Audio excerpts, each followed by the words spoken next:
Bonjour, tous les plaisirs est pour nous, chers téléspectateurs, de vous retrouver cet après-midi pour le compte de votre émission Culture à la barre, émission des débats sur les questions culturelles et patrimoine congolais, l'Isanga ya Banganga Maël, et là où le grand esprit se rencontre. Culture à la barre de cet après-midi aura deux thématiques essentielles. Nous allons débattre autour de l'évolution du projet de la politique culturelle nationale ici en République démocratique du Congo. On va évoquer également le financement des industries culturelles et créatives. On va parler également des ASBEL qui évoluent dans les secteurs culturels et les rapports dans l'économie nationale. Pour en parler ici, sur ce plateau, nous avons Monsieur Dédé Moupassa. Il est honorable député national élu de la circonscription de Idiofa ici en République démocratique du Congo, dans la grande province du Bandundu. Avec lui, on va évoquer toutes ces questions parce qu'il est, avant tout, il reste un promoteur culturel.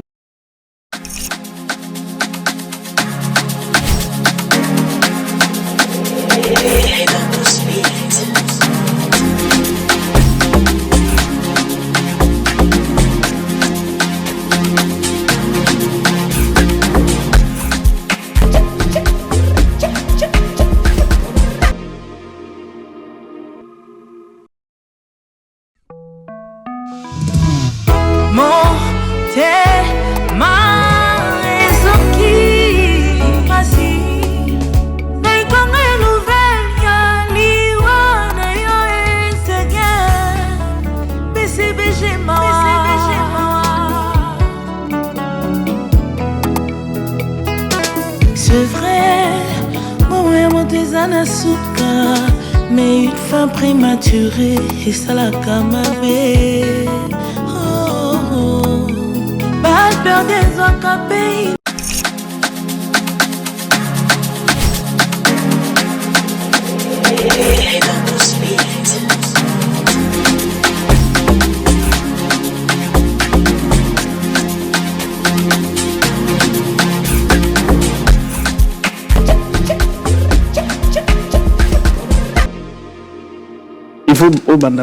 C'était un hommage rendu justement à l'artiste batteur Ségué Mignon qui est du groupe Wenge BCBG.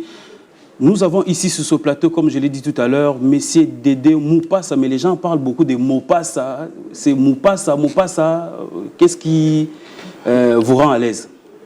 D'abord, merci. Bonne année. Merci. Et je rends hommage, comme vous, à tous ceux qui nous quittent, surtout dans le domaine culturel, principalement les chocs qu'on a eu le tout dernier de l'année.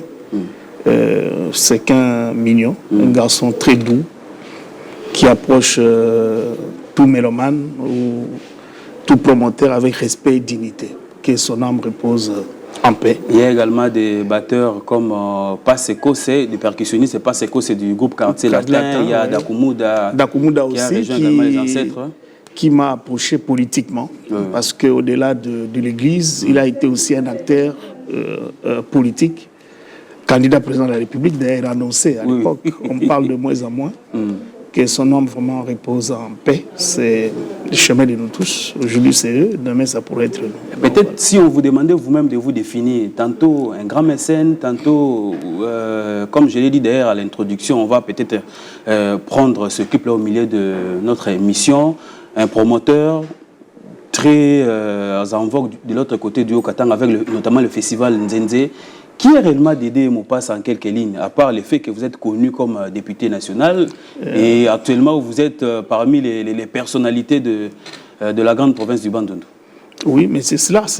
Je vais m'arrêter là. Je suis député national, c'est le statut actuel, mais je suis culturel. Le culturel a toutes les dimensions possibles, producteur, promoteur, tout ce que vous voulez, mais pour autant que vous maîtrisez le concept. Pour autant que vous maîtrisez le concept. Mais je préfère rester dans le promoteur culturel parce que là-dedans, au moins, nous poussons ceux qui ne pouvaient pas espérer un jour de voir leur art aller de l'avant. On les pousse à avoir des plateaux. Surtout, vous avez beaucoup fait dans le Grand Katanga aussi. Non, mais au Congo, il ne faut pas prendre ça seulement au Grand Katanga, parce que parmi ceux qui ont bénéficié, il y a des gens qui sont venus de Mboujmaï, il y a des jeunes gens qui sont venus de Bandundu, et pourquoi pas, moi je suis partenaire de Fiet. Ok, le Festival international des étoiles. Des étoiles, de Serge Kaembe. Donc, il faut le prendre dans cette dimension-là. Mais au moins, c'est vrai que c'était très focalisé au Katanga, d'abord parce que j'y habitais. Mais maintenant, là, j'ai le festival aussi Banama. Oui. Hein, le festival Banama qui découle d'un grand groupe, un mouvement que j'ai mis en place, qui concerne tout le monde, mais qui a des attachements. Parce que vous savez que notre son est volé. Autant que le cuivre cobalt est volé, les sons aussi est volé. Vous militez dans l'industrie du son, aujourd'hui, vous allez avoir le son de Ngongi. Ngongi, qui aujourd'hui au Congo, ici, sur les 500 tribus, on vous dira que ces sons, c'est le Mantando. Mais comment ces sons de Mantando se retrouvent dans les synthétiseurs? Qui a amené ça là-bas? Il y a des gens qui viennent voler des sons et ils vont avec. Et ça, c'est la lutte contre l'industrialisation de notre tradition. Parce que le Ngongi comme instrument devait émerger. Mais on a coupé cette industrie. Comment on appelle Madimba. Madimba. Hein? Même le tam-tam, tout ça. Il y a beaucoup de sons liés à l'industrie. Alors, maintenant, c'est ça. Nous voulons le valoriser encore dans notre tradition. Et principalement dans Yako. Yako, c'est l'association de Bayanzi. C'est un terroir qui produit pas mal de la musique. Où est mené à tout capter là-bas. Et où Ranson y est aussi. De temps en temps, oui. Et sans oublier Afriza de Tablé. Donc, moi, je suis culturel parce que fondamentalement, je crois à une chose. Que, comme on dit, les Bandeli, Ezaki Liloba.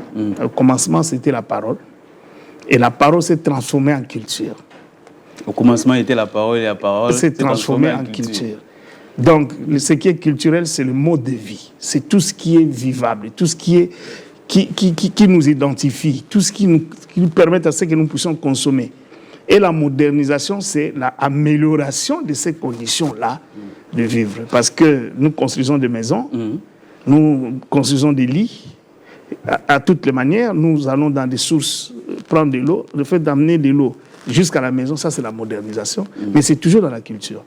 Mais la culture aussi, quand tu prends dans tous les aspects de l'art, aujourd'hui quand on parle de l'Internet, c'est une culture. Ça a commencé par là, mais aujourd'hui on a mis ça sous une autre forme. Donc la culture est un peu... mais justement, les artistes ou les culturels congolais en général évoquent beaucoup plus la mise en place de la politique culturelle nationale. Actuellement, on parle d'un projet qui se trouve, selon nos dernières informations, au niveau du Parlement, là où vous siégez également.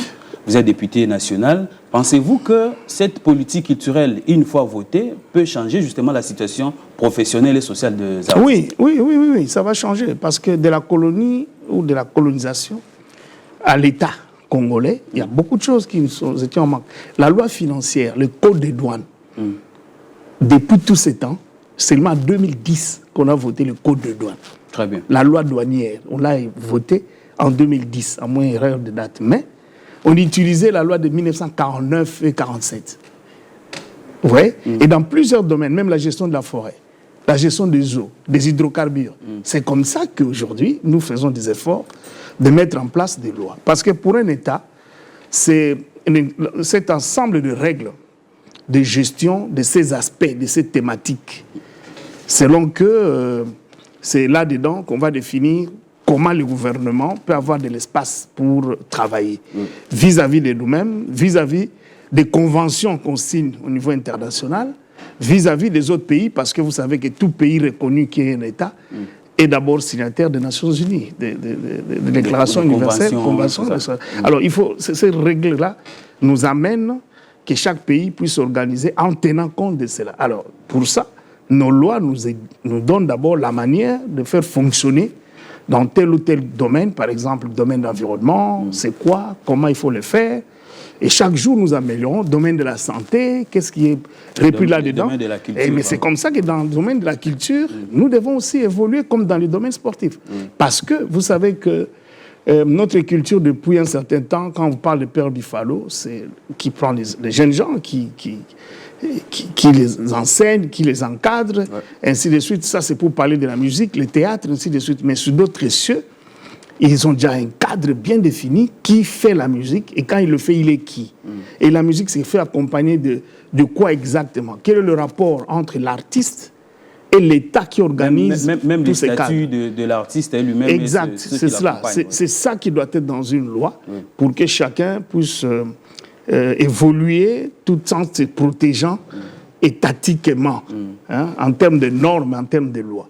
Au moins, à ce moment-là, il y a du respect des uns des autres. Vous avez aussi jeté un coup d'œil dans ce projet. Est-ce que vous avez 2-3 mots à placer par rapport à ce que ce projet-là contient déjà? Oui, j'ai vu, d'une manière générale, c'est les principes fondamentaux.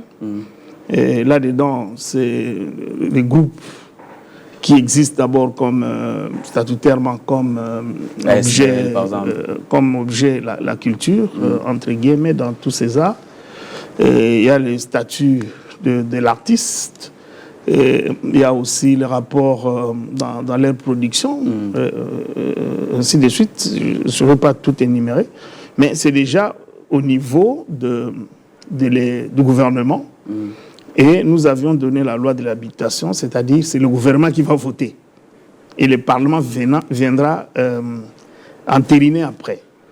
Donc c'est parmi les lois qu'on a retenues. Je pense que quand ça reviendra, s'il y a des amendements, et on pourra le faire. Pas seulement le ministre, parce que là, c'est le gouvernement qui met en place cette loi, c'est lui-même qui discute de cela, mais nous allons ouvrir ça à la société civile, aux acteurs culturels, pourquoi pas que les politiques donnent maintenant des directives, surtout nous, les politiques culturelles.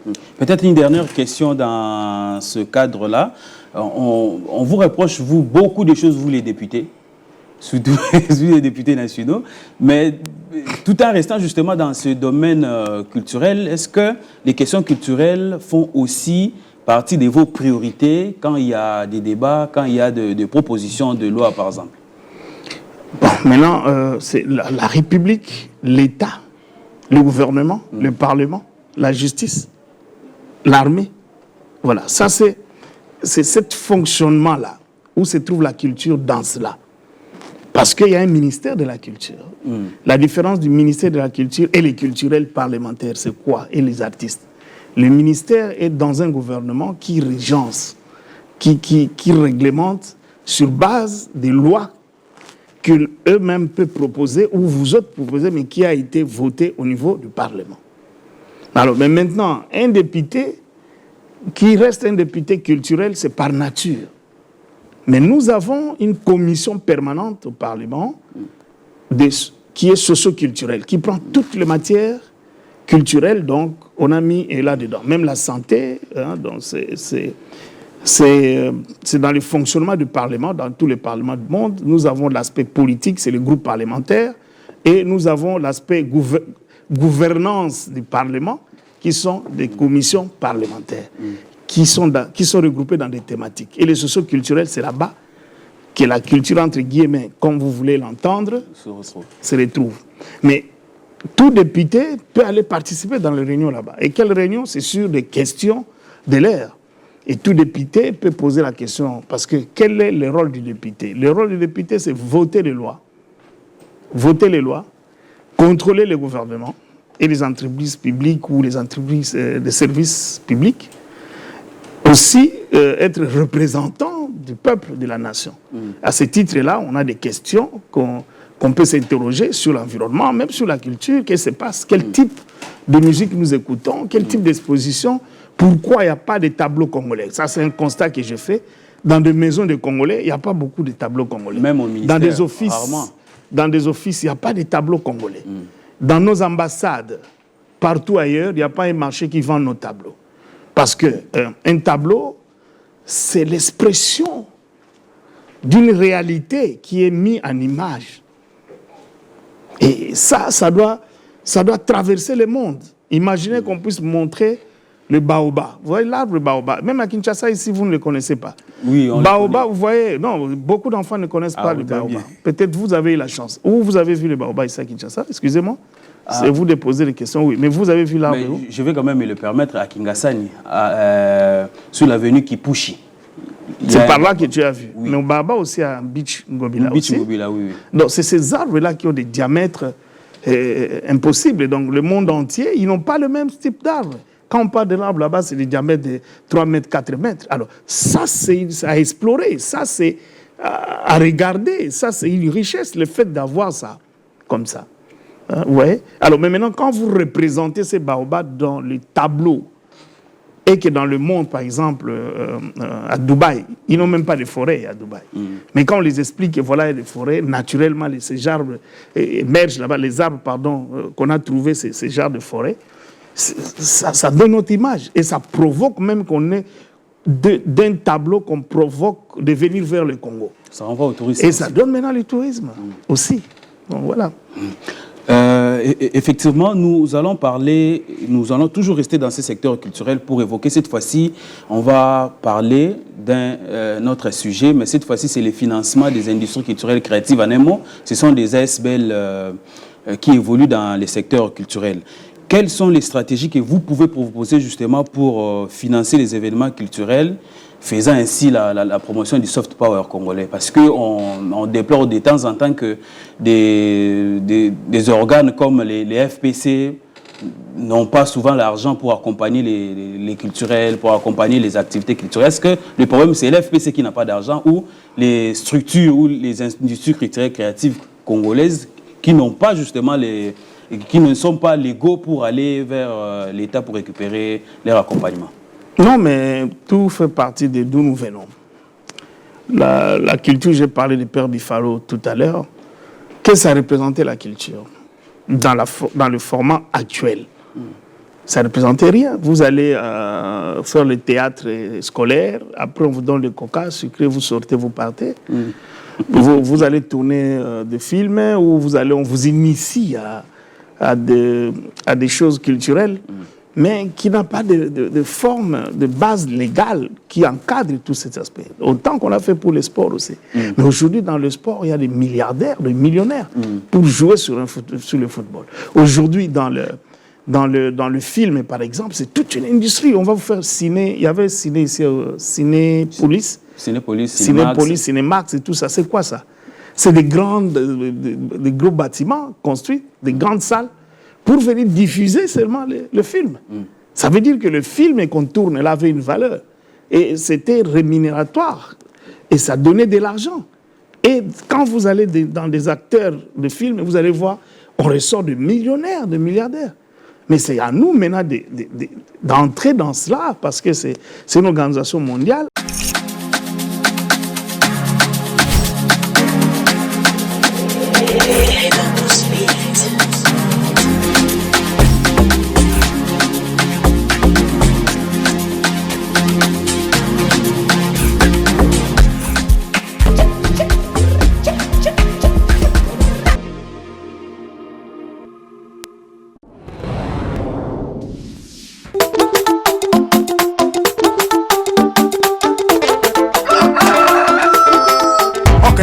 Jogo akiwika na subuhi na katika, tusifuate mlilio wa kuku kubwa na msukusuku sana. Anawikaka kila siku tulilima tunavuna njina. Leo pesa inakuwa natufuata nyuma. Tuko mkuduma kama Tom na Jerry, kukimbizana bila kili, kuchoma mani. Kwetu pesa ni majani. Amina sogea karibu nami. Nikuguse nyone yako macho maimai. Nyone mwanya toka Sakanya bali niambia Lubumbashi ni tamu sana. On est d'ici, on vient d'ici. Ici c'est Louchi, on est là. On est d'ici, on vient d'ici. Et ici c'est Louchi, on s'impose. Ololo, ololo, ololo, ololo, ololo, ololo, ololo. Nazolia bongo nanga, sans plaignant. Nazolia bongo nanga, à 100%. Ngana chéri nanga, et mes amis. Bien coiffé, bien habillé. Quand je sors, j'ai besoin de mes vides, changer des idées. Je m'emballe un peu sur cette mélodie, c'est pas compliqué. C'est la belle vie, toutes les meufs sont sexy. C'est la belle vie, j'ai l'argent à dépenser. It a good life, tous les mecs sont flexibles. This is a good life, je me défoule sans penser. Kasapa oh oh, kasapa oh oh. La c'est quoi Subui, naenda masomoni. Bila kunya chai, njuke shoni pate kazi. Banipike bikelekele, lelelelele. Watoto wakure na Bukari, ololololo. Njofu haya Lubumbashi, kuria kushiba na kumyo. On est d'ici, on vient d'ici.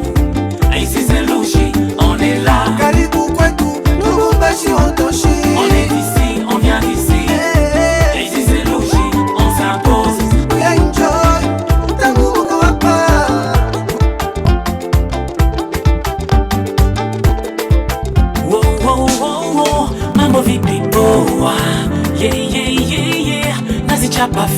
Niko mutoto mu Kenya, comme une rouge munyata. Kama London je fascine nyanzia, Carrefour hapana kusinzia, Katuba munichungita rudia, Murashi banzele na fagilia, Bel Air ni kwenda kulala, Centre-ville njo balabala, vijana masistutu, tufurahi pamoja tu, wote mikono juu, watoto wa Lubumbashi tu, cheze.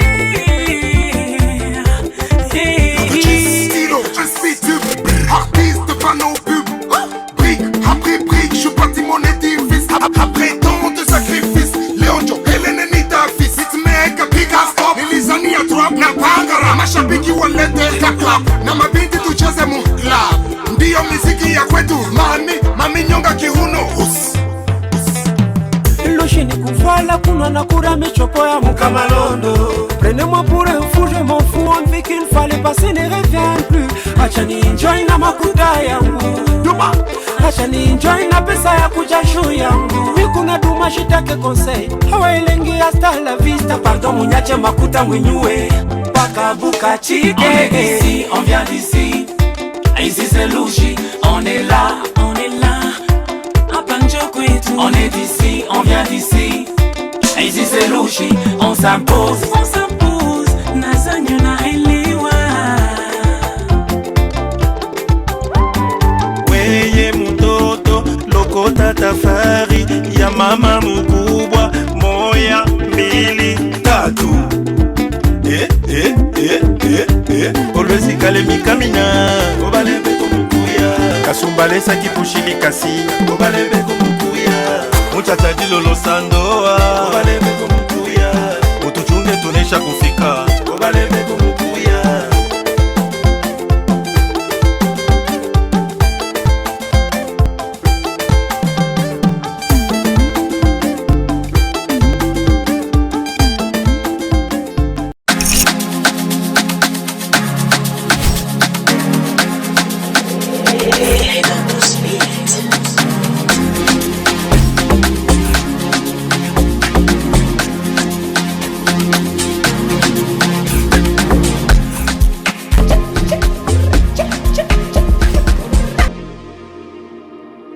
De retour ici sur ce plateau de culture à la barre, on va parler cette fois-ci, après ce clip du collectif Ici c'est Louchi, des amis, des artistes qui se sont produits justement lors du festival Nzenze dans le Haut-Katanga, dans la ville de Lubumbashi. On va parler cette fois-ci du financement du secteur culturel.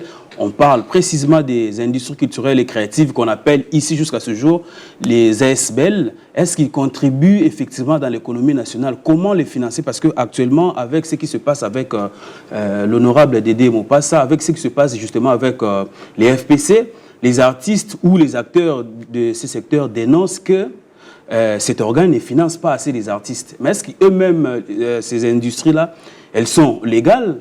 Comment justement pallier les deux plateformes, les FPC, les artistes, comment bénéficier justement de cet apport du gouvernement congolais dans la production? Oui, je disais, de l'histoire de notre pays, la question culturelle a été traitée comme question de l'ordinaire.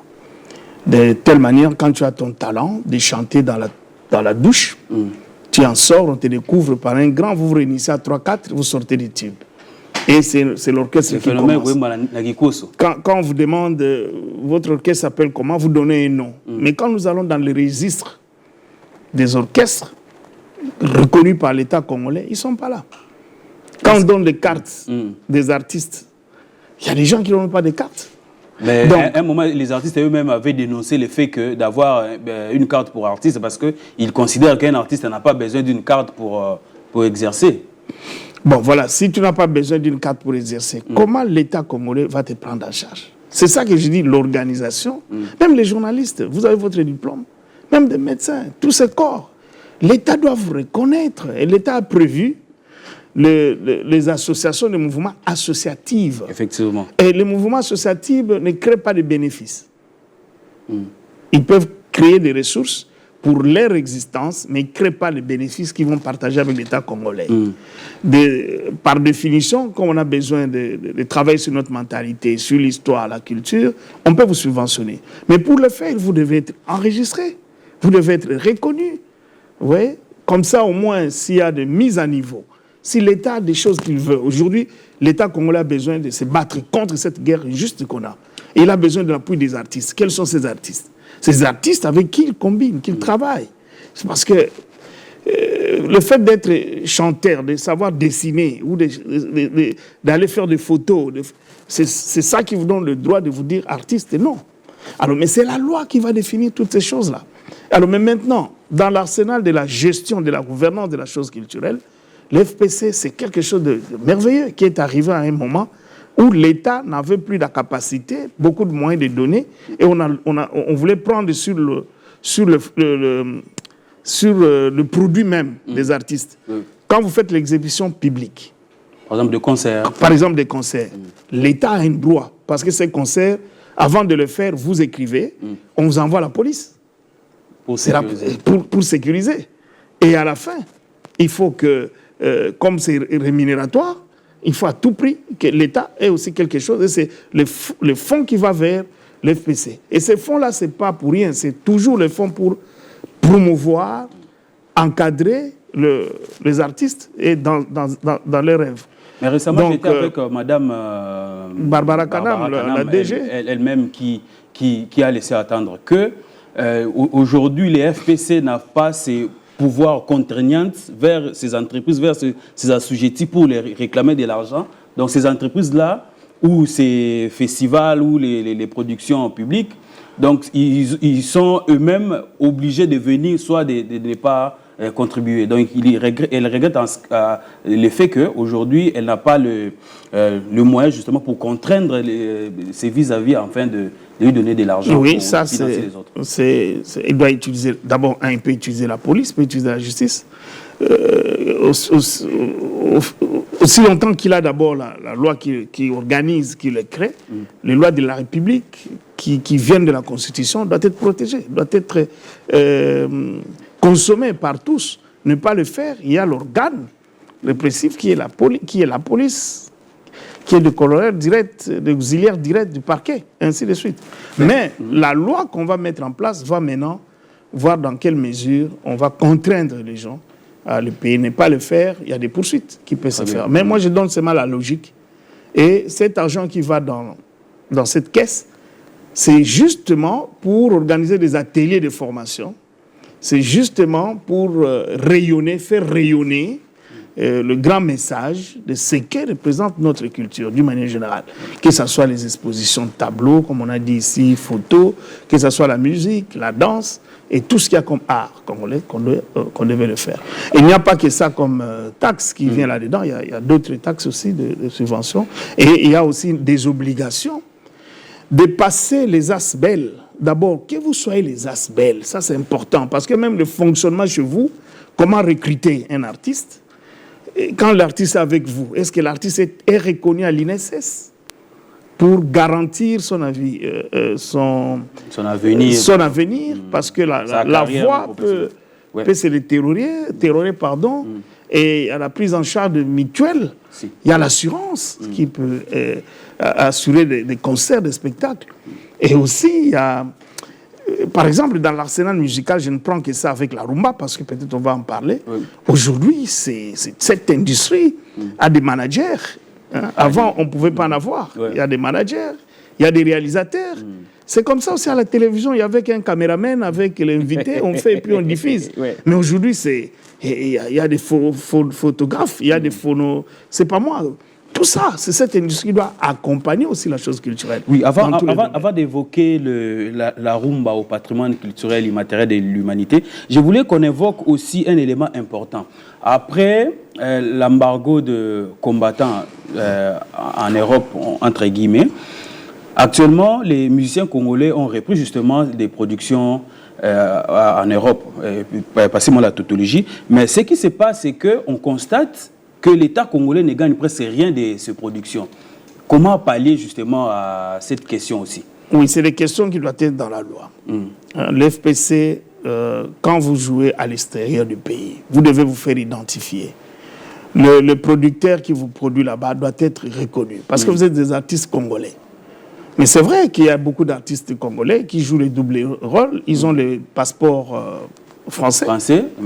Et quand ils organisent le concert là-bas, ils disent c'est un musicien congolais. Mais en réalité, dans la signature là-bas, le passeport qui est présenté, c'est un passeport français. C'est qu'un Français congolais, ou même si vous êtes résident là-bas, même si vous êtes congolais, c'est l'ambassade qui vous accompagne dans tout ce contrat-là.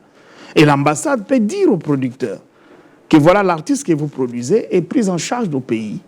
C'est un artiste congolais, voilà les lois du Congo. Quand vous signez ce contrat, 5% doit aller chez Barbara. Par exemple, j'ai dit. Je ne reste pas catégorique là-bas pour avoir des trucs. Donc, et à ce moment-là, un grand concert qui se joue à l'étranger est sécurisé. Les musiciens qui arrivent ils sont pris en charge par l'ambassade. On sait où on va vous loger par le producteur, si c'était prévu là-dedans. C'est-à-dire, il y a, sur le contrat, le producteur signe, vous aussi, avec vos services, vous signez, mais l'ambassade témoigne, reste au milieu de la chose. Ça sera pas ça, avec les attachés, parce que vous savez qu'il y a des attachés. Aujourd'hui aussi la machine, par exemple. Mais quand Econ vient ici au Congo, qu'est-ce que vous remarquez? Il y a l'ambassade des États-Unis qui l'accompagne. Qui est derrière, qui l'accompagne. Pourquoi? Il est différent de notre en quoi? C'est une question de l'organisation. Et plusieurs fois, ils sont victimes de producteurs qui prennent l'argent, qui ne payent pas des cachets, qui fuient avec l'argent. Et ils sont en souffrance. Beaucoup d'orchestres ont connu le cas. En Tanzanie, tout ça. Ils peuvent vous expliquer. C'est parce qu'on s'éloigne de l'État. L'État devient l'ennemi, entre guillemets, parce qu'il doit percevoir, il doit prendre quelque chose. Et la transformation de groupes dans des structures que tu appelles ICSN, qui doit avoir un contenu d'entreprise. Tu dois avoir un fonctionnement d'entreprise dont le rare devient un produit. Mais le produit de l'esprit n'est pas comme toute autre marchandise. Parce que le produit de l'esprit est payé et rémunéré 2 fois. Dans la consommation et dans le réserve de la consommation dont nous appelons les droits d'auteur. Vous voyez? Donc, mais dans la chaîne, l'État doit gagner parce que le producteur qui gagne doit reverser à l'État. Et l'artiste qui gagne doit déposer aussi sa caution pour pérenniser sa vie. Et à la fin, il a son argent parce que autant de fois qu'on l'écoute, autant de fois qu'on l'exécute ou l'exhibe, c'est le nombre de fois qu'il encaisse les 0,3, c'est pas au Congo, il faut en arrêter, qui fixe toutes ces consommations. Et aujourd'hui, avec le numérique, je pense qu'il y a de l'emploi dans les domaines culturels.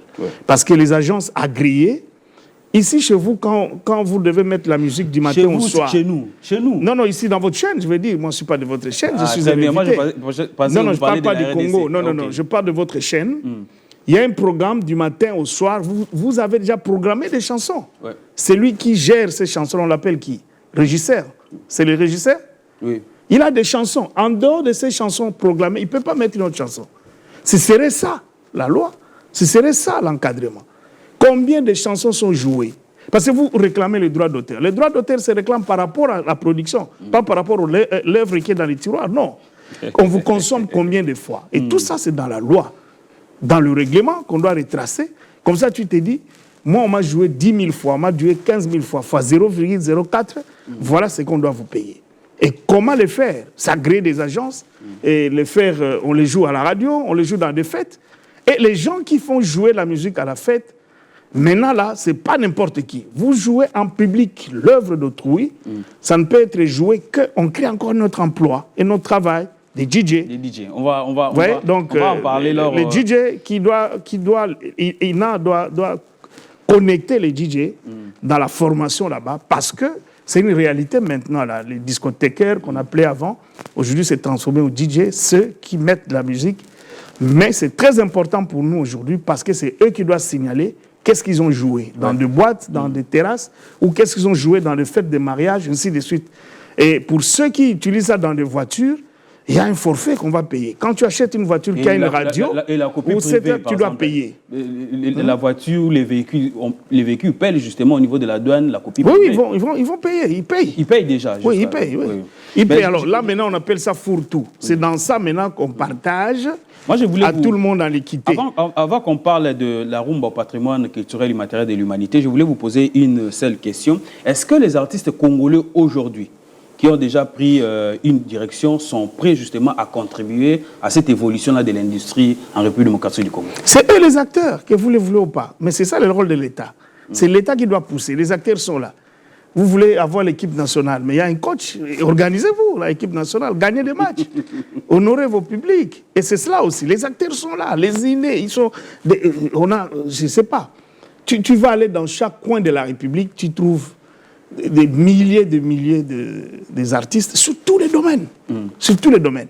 Et des fois, maintenant là, on les amène dans l'école, à l'INA, c'est juste pour qu'ils apprennent la méthodologie, qu'ils apprennent les langages, qu'ils apprennent comment faire des choses sur le plan classique, qu'ils soient statutairement reconnus, agréés par un diplôme.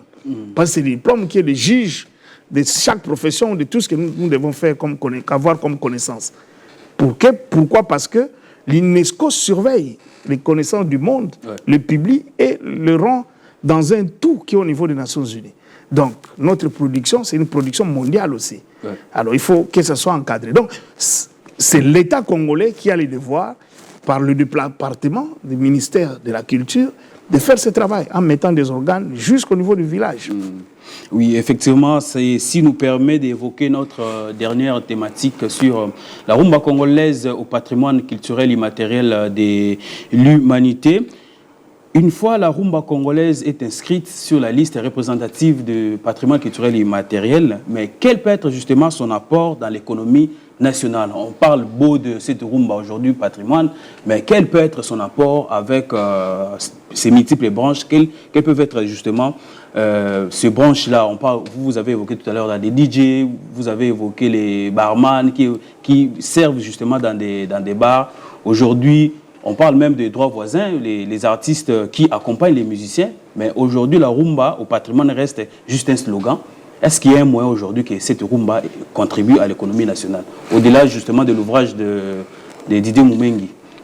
Bon, Didier, je le salue d'abord, bonne année, meilleurs vœux, cher aîné.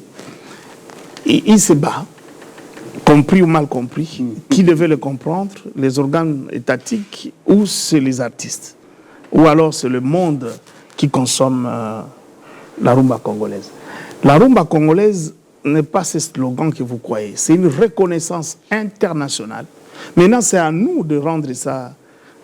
Vous savez, dans d'autres pays, on n'a pas valorisé. Dans notre coin du pays, on n'a pas valorisé les diamants. Les gens jouent avec ça comme des billes. Là où il est cuivre, on peut voir, il joue comme si c'était rien. Il fait même des petits dessins avec ça. Mais il faut qu'on puisse le reconnaître comme produit et qu'on puisse les transformer, donner la forme à la chose. La forme ici, ce serait quoi? Un jour, je pensais, je disais d'ailleurs avec les amis, cette musique qui berce ou qui a convaincu le monde entier, si je peux dire ainsi, mais nous sommes consommés où? Aujourd'hui, avec quelques efforts, nous sommes en Côte d'Ivoire, toute la partie australe, nous sommes dedans. Mais quelle est l'économie que nous mettons là-dedans? Aujourd'hui, on doit créer des boîtes de nuit, comme on fait avec Nandos, comme on fait avec l'hamburger ici, comme on a dit des Américains. KFC, et tout cela. La rumba doit devenir comme cela. Vous devez acheter des franchises pour des boîtes made in rumba. Nous avons des spécialistes ici, on les a arrachés. Le K-Club, comment on appelle le Kabbalah. Richard Kabbalah. Les Richard que je salue et tout ça. Ils sont battus dans les domaines. Quand Richard te monte une boîte, tu entres, tu te dis voilà. Kaimbe Chentema, que je salue ça en passant. Lui, il avait jusqu'à 33 boîtes. Voilà l'accompagnement que vous pouvez faire dans le monde. Et ça, on peut accompagner. Rien que la marque, et c'est l'État qui la grée, parce que c'est des privés, tout ça. Et quand vous voulez ouvrir votre boîte à Londres, 80% vous jouez la rumba congolaise. Et quand vous arrivez à Londres, vous dites où je peux aller suivre la musique congolaise, la rumba. On vous dit voilà, il y a telle boîte de marque ceci ou de marque cela. Parce que vous voyez, il y a des hôtels que vous voyez ici, ce sont des réseaux. Effectivement. Quand on vous dit Pullman, il n'y a pas Pullman qui est ici. Accor, c'est un groupe qui gère des hôtels. C'est un groupe de gestion. Hein, vous voyez, des grands hôtels, Continental. Il y a des marques des hôtels comme ça. Et la rumba aussi, dans les catégories de boîtes de nuit, on peut ouvrir nos boîtes qu'on met à côté des hôtels, dans le réseau hôtelier. Ça, c'est pour l'international, pour les devises. Vous évoquez d'abord... Et là-dedans, excusez-moi, là-dedans, ça va suivre la restauration. Oui. Vous voyez les restaurants chinois ici, c'est culturel, papa. Les restaurants chinois, qu'est-ce qu'on va là-dedans? Mais chez nous, je voulais parler de deux choses. Oui. Premièrement, c'est même les boîtes de nuit qui existent, même ici, on parle de la capitale, la RDC, Kinshasa, on ne joue presque pas de la rumba. Vous avez cité Richard Kabala, il y a encore... Je ne juge pas là. Je juge pas là. Et d'ailleurs, le domaine est menacé. Oui. Est menacé par les producteurs des mêmes produits qui sont vendus là-dedans. Oui, oui. Et il y a la traçabilité. En tant que député, il y a un petit travail qu'on va faire là-dedans. Aussi, je ne parle pas de ça pour... Je parle de ce qui devait être fait par rapport à votre question. Oui, oui. Mais la réalité sur le terrain, on en souffre. Oui. Il faut une organisation. Et l'organisation peut venir de la loi, peut venir du règlement, dont le ministre peut prendre des arrêtés, ensemble avec le mouvement associatif, ensemble avec la fédération des entreprises, ensemble avec l'entrepreneuriat, le ministre des petites et moyennes entreprises, parce que là, c'est la commercialisation, c'est l'économie qu'on crée à côté de la chose culturelle. Donc, alors, pour bien comprendre de ça, regardez, aujourd'hui, Messi est millionnaire. Parce qu'il fait quoi? Parce qu'il joue au foot. Mais ce n'est pas seulement parce qu'il a joué les matchs qu'il gagne cet argent, non. Il y a des vareuses de publicité qu'on vend, il y a des publicités qu'il lui-même fait, il y a des émissions qui sont vendues, il y a des matchs qui sont vendus. Et c'est dans ça aussi qu'on peut copier la même chose. Ben justement, vous évoquiez lors de notre dernier échange, vous évoquiez aussi quelques métiers autour de la rumba. Qui va naître. Qui va naître, comme à l'exemple, c'est les métiers de DJ par exemple. Je l'ai dit tout à l'heure ici, je l'ai dit, les DJ congolais, c'est un corps qui devient puissant. Ce n'est pas un corps comme ailleurs qui doit se confondre aux artistes, non, aux musiciens, tout ça, non. Il reste DJ, c'est lui qui émet, qui fait jouer la musique congolaise, mais il y a une donnée qui est donnée. Il joue la musique avec une animation. Ouais. Un bon DJ, pour une soirée, c'est celui qui anime correctement en mettant la musique. Et il connaît ces musiques-là avant de le mettre. Vous voyez? Donc, c'est un métier qui vient, mais maintenant, il faut le réglementer, les notions de droit, quand est-ce qu'on joue la musique d'autrui. Oui. Hein? Parce que tu ne peux pas prendre, tu fais une collection de musique, alors tu commences soit à vendre, soit tu vas le faire jouer en public. Il faut lire. Tu ne le joues pas en public sans autorisation de celui qui est le gardien de tout cela qui est Sokoda, par exemple. Le gardien, c'est Sokoda. Vous ne pouvez pas aller faire votre spectacle sans signaler à l'État congolais où vous allez jouer et comment vous allez jouer, pour que l'État puisse vous sécuriser et savoir qu'est-ce qu'il doit faire sur tout ce qu'il y a là, et pour vous-même et pour ce qui doit venir après. Petit à petit, on est en train d'aller à la fin de cette émission. Je vous rappelle que nous avons ici sur ce plateau Monsieur l'honorable député Dédé Mopassa. Il faut toujours dire député national. Monsieur député national Dédé Mopassa, il est également promoteur culturel. Avec lui, nous évoquons justement quelques sujets d'actualité concernant le secteur culturel. On est en train de chuter, comme je l'ai dit tout à l'heure. Aujourd'hui, les DJ, c'est eux-mêmes les acteurs justement pour faire la promotion de la musique, même de la musique étrangère ici en République démocratique du Congo. Pensez-vous qu'il faut des agréments pour des DJ évoluer comme des entités pour faire la promotion de la musique, comme de la rumba, comme vous évoquez tout à l'heure? On ne peut pas la rumba comme produit aujourd'hui. Si on veut économiser ces produits, ne touche à ça que celui qui est formé, que celui qui est agréé, que celui qui est reconnu. On ne laisse pas ça à n'importe qui, parce qu'il peut faire n'importe quoi avec ça. Hein? Ouais, cette reconnaissance, c'est des gens qui se sont battus. Honneur à eux. C'est des gens qui se sont battus. Ils ne savaient même pas. Est-ce que Wendo pouvait imaginer que ce qu'il faisait là pouvait avoir la reconnaissance internationale au jour d'aujourd'hui? Mais nous ne pouvons pas les gâcher. Parce qu'on a donné ça entre les mains des gens qui gaspillent, qui torpillent. Hein, vous voyez? Donc, il faut une discipline pour donner de l'économie. Autant que nous parlons de la musique pour parler de la rumba, mais la sape, toi-même bien sapé que je te vois là, mais c'est tous les dollars, la devise congolaise est partie dans ton habillement. Autant pour moi. Parce que, je l'ai dit tous les jours, on s'habille tous les jours en agriculture et en élevage. C'est-à-dire? C'est-à-dire, si vous faites l'agriculture, vous semez, vous plantez des cotons, et le coton, vous faites des chemises avec l'industrie textile. Le Congo n'a plus d'industrie textile. Le Congo n'est plus sur la terre pour faire le coton. Il n'y a pas la richesse dans ça. Bon, nous donnons l'argent aux autres. Les modélistes du monde. Aujourd'hui, le Congo après Congo-Brazzaville ou entre Congo-Brazzaville, Paris, l'Italie, tous ces gens nous utilisent pour leur économie. Quelle économie? De la mode. La sapologie. De la mode. Mais eux, ils ont des industries textiles qui font de l'argent. Vous savez où on produit la wax hollandaise? La wax hollandaise est produite en Hollande. Les Hollandais ne portent pas ça. Destination RDC, destination Congo-Brazza, et ainsi de suite. Et nous disons que c'est notre tenue officielle. Vous comprenez? Récemment, on parlait aussi de la tenue officielle de Congolais. Nous n'avons pas une tenue qui... Oui, il faut une loi. Il faut une loi du protocole d'État. D'abord, le protocole d'État doit être défini et organiser un décret du Premier ministre qui peut organiser et donner ce qui est officiel. Moi, quand je dis officiel ici, c'est le fait qu'on a adopté, même dans Mambala Nabiso, Pesama Puta Ota, tout ça. On avait toutes ces sociétés-là ici au pays.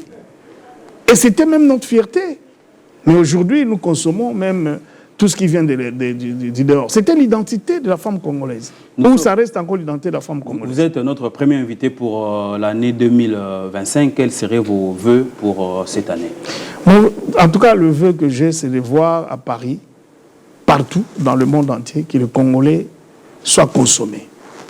Autant la rumba est une fierté aujourd'hui, que demain qu'on reprenne avec l'industrie textile. On doit relancer. Beaucoup de devises vont dans cette direction. Qu'on mange aussi congolais. Nous sommes tellement riches en culinaire que les uns les autres en ont besoin. Allez à gauche, à droite, vous allez voir notre culinaire, notre façon de faire le lituma, de faire le mboto, de faire... C'est terrible, je te dis. C'est un scandale culinaire, ce pays.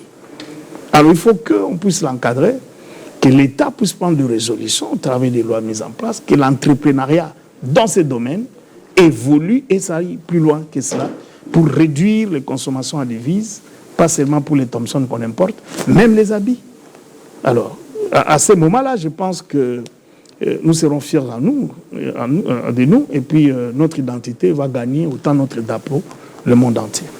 Il me reste à vous remercier, honorable, pour votre présence ici sur ce plateau. Ça reste très ouvert. Si vous estimez que vous pouvez revenir prochainement, ça reste très ouvert. C'est possible, on reviendra pour discuter un peu de la loi. On laisse d'abord faire, et puis après, les uns les autres qui veulent enrichir, on pourra les discuter, parce que quand ça va revenir au Parlement, c'est ce qu'on va faire avant de transformer ça carrément à une loi, parce que maintenant, on va voter d'ordonnance loi.